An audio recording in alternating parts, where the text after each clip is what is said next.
bir su kuyusu açılıyor. Bu ilk aşaması. Demirleri önce özenle çevire çevire aşağı indiriyorlar. Yukarıdan büyük bir boru gidiyor. O boruyu devamlı dengede tutmanız gerekiyor. Yaklaşık bir tanesi 3 metre. Su kuyusu açılırken en çok suya ihtiyaç var. Oradaki o göleti 7 defa dolduruyorlar. Bu da özellikle şehir merkezinde çok sıkıntı olmuyor ama köylerde en çok zorlayan bu. Her bir tanesi 3 metre, 15 tane saldılar. Toplam 300 kiloya yakın. Eğer bu boruları aşağıya kaçırırlarsa bu kuyu, bu sondaj iptal. Biraz sonra buralar komple su olacak. Su berraklaşınca çocuklar dayanamadı. Hemen suya hücum ettiler. Şu güzelliğe bir bakar mısınız?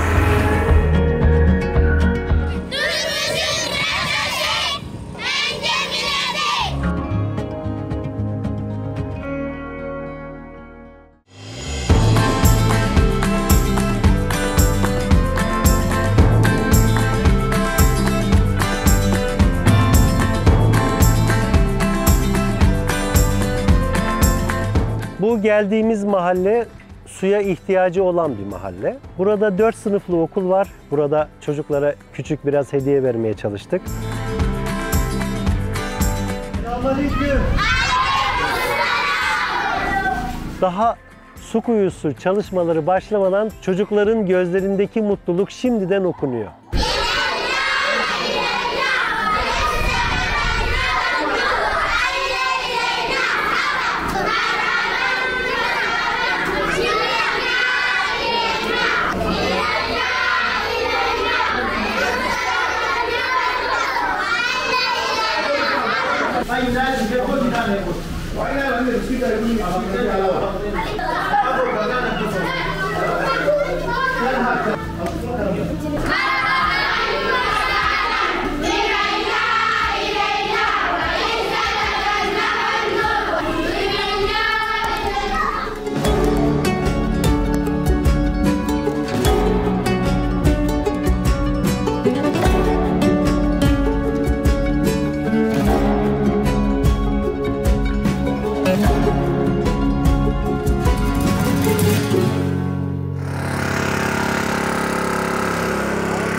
Burada 370 öğrencili bir okulun kenarından gelen talep üzerine bir su kuyusu açılıyor. Bu su kuyusunun ilk aşaması, su kuyusu açılırken önce ön hazırlığı çok vakit alıyor.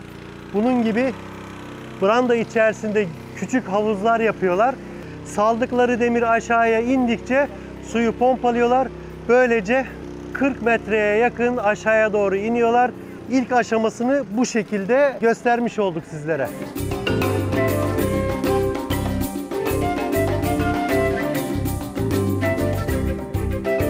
Demirleri yavaş yavaş döndüre döndüre içeriye doğru salıyorlar. Bunu yaparken genç ve kuvvetli olması gerekiyor bunu yapan işçilerin. Demirleri önce özenle tane tane çevire çevire aşağı indiriyorlar. Yukarıdan büyük bir boru gidiyor. O boruyu devamlı dengede tutmanız gerekiyor. Çünkü o boru aşağıya tazikli su veriyor ve bu su vesilesiyle bunların işlerini kolaylaştırıyor. Yani ne kadar kolaylaştırıyor desem de tabii ki onu çevirerek aşağıya indirmek bir emek istiyor.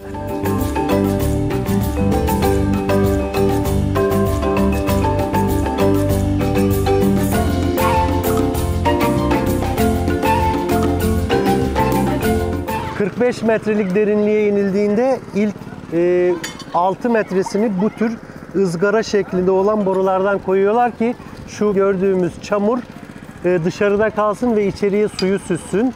Böylece 6 metrelik borulardan su süzülüyor, boruların içerisine giriyor. Yukarıya çıkacak olan suyun temiz bir şekilde çıkmasını sağlıyor.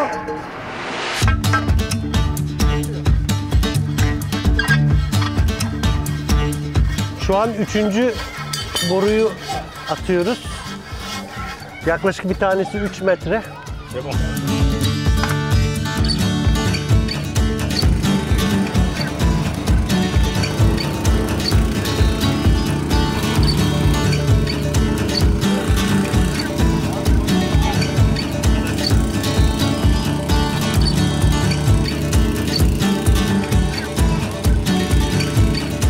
Su kuyusu açılırken en çok suya ihtiyaç var. Burada belki bir havuz dolusu su getiriyorlar.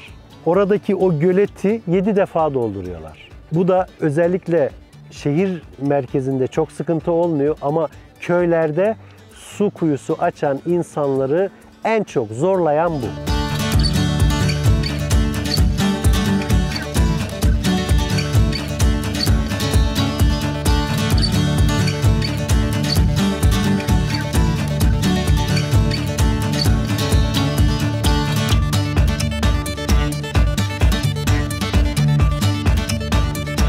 Her bir tanesi 3 metre, 15 tane saldılar.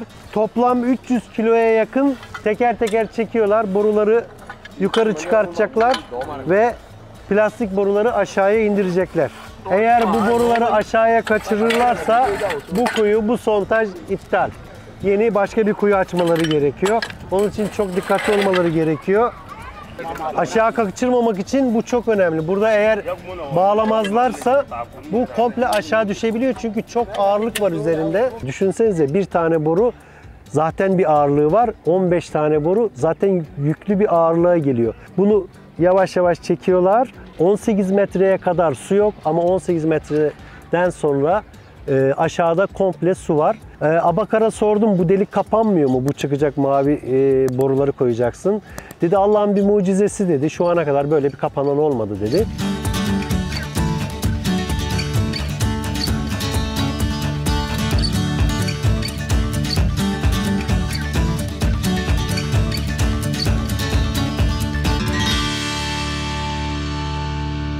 Burada 15 tane küçük küçük çoraklar var. Bu ilk 3 metrede çıkan 6 metre, 9 metre, 12 metre, 15 metre, bu da 18 metrede çıkan çorak. Bu ip ince çünkü 18 metrede suyu ilk buldukları yer. Şöyle hafif biraz ıslak. Burada su var ama yine 3 metre, 3 metre devam ediyorlar. En son 45 metreden çıkan kum bu. Burada artık tamamen suyun tertemiz şekilde çıktığı an. Bu numuneler hepsi inceleniyor, analiz ediliyor. 45 metreden çıkan su en temizi, en hastalıksız olanı. İlk önce koydukları demir en son şu anda çıktı. Yani 15. ve sonuncusu şu anda çıktı. Okey, koyabiliriz. Teşekkür ederiz. Şimdi mavi boruları 45 metreye kadar salacaklar. İlk bunu salıyorlar. İlk birincisinin altı kapalı. Hadi bakalım, bismillah. Yağ koyuyor. Hadi bizim de yemekte tuzumuz bulunsun. Bunu sımsıkı tutuyor. Çünkü bu tutmazsa aşağıya düşer.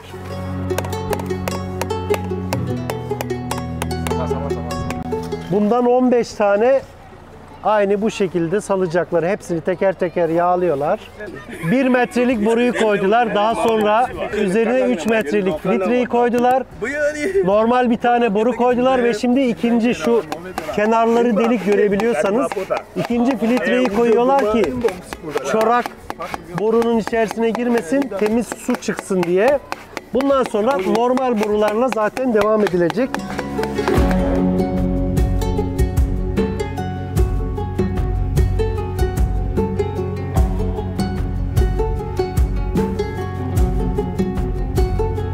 Hepsi bittikten sonra 45 metre boru indikten sonra kenarını çakıllama yapıyorlar. Çakıllama iki şey için çok önemli. Bir tanesi aşağıdaki tabandaki filtre, koyulan filtrelerin kumla dolmaması. İkincisi de yağmur suları indiğinde kuyuya zarar vermemesi ve kuyunun sağlam bir şekilde kalması.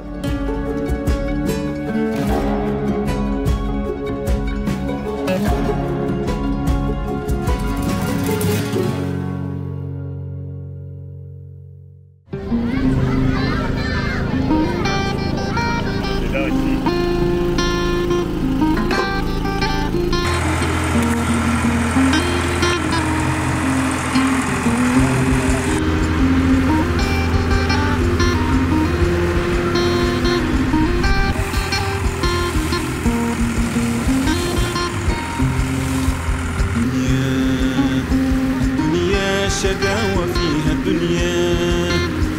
Şu anda en heyecanlı bölümdeyiz. Sondaj atıldı. Bugün su çıkacak. Şu an içeriye su veriyorlar ki aşağıdaki suyu tanzikli bir şekilde yukarı çıksın diye. Biraz sonra buralar komple su olacak. Çocuklar merakla bekliyor. Büyükler merakla bekliyor. Köylüler merakla bekliyor. Biz de açıkçası merakla bekliyoruz. Su kuyusunun şu anda son aşamasındayız. Su çıktıktan sonra etrafı tuğlalarla örülecek, etrafına beton atılacak ve burada artık gürül gürül su akacak. الدنيا فيها المودة يا إنسان وفيها المحبة. الدنيا الشقاوة فيها الدنيا. بالله يا رفيقة بقلبه وفي حضن الطبيعة. الدنيا الشقاوة فيها الدنيا. بالله يا رفيقة بقلبه. Şimdi oraya kova koydular. O kovayla ilk suyun temizliğine bakacaklar. O kovanın dolmasını bekliyorlar. من الأيام بنتعلم نلقى مرات وديما نقوم. الدنيا فيها المحن يا إنسان وفيها الفتن. فيها الخذلان وفيها الندم من قرايب الناس وفيها الألم.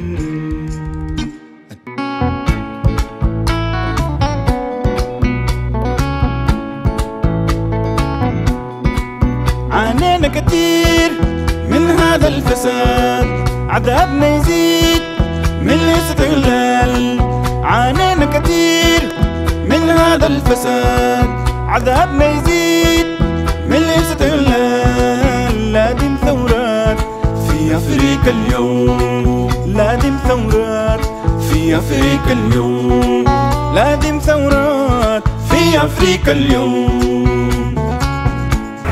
Su berraklaşınca çocuklar dayanamadı. Hemen suya hücum ettiler.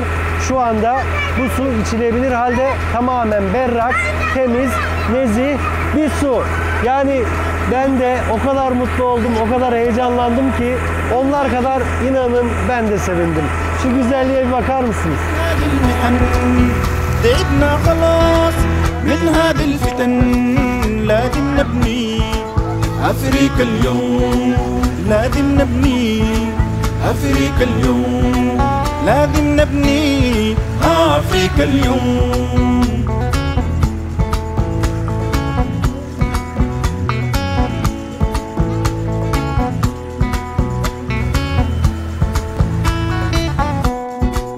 نعمل وحدة ونبني التنظيم. أملنا كبير في ثورة تغيير. نعمل وحدة ونبني التنظيم. Burada bir su kuyusu açılması için en az 3-4 gün gerekiyor. Aşamaları çok olduğu için bugün başladığınız 4 gün sonra su kuyunuz hazır. Burada su rezervi çok. 10-15 metre aşağıya sen sondaj saldığında zaten su çıkıyor. Fakat temiz, iyi, berrak, sağlıklı bir su almak istiyorsan 45 metreye kadar inmen gerekiyor. Eğer burada su kuyusu açmak istiyorsanız bunu özellikle dikkat edin. Yetkililerin bize verdiği bilgi bu şekilde.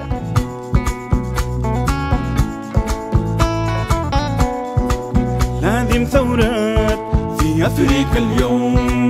لازم نبني أفريقيا اليوم. نضالات أجيال في أفريقيا اليوم. لازم ثورات في أفريقيا اليوم.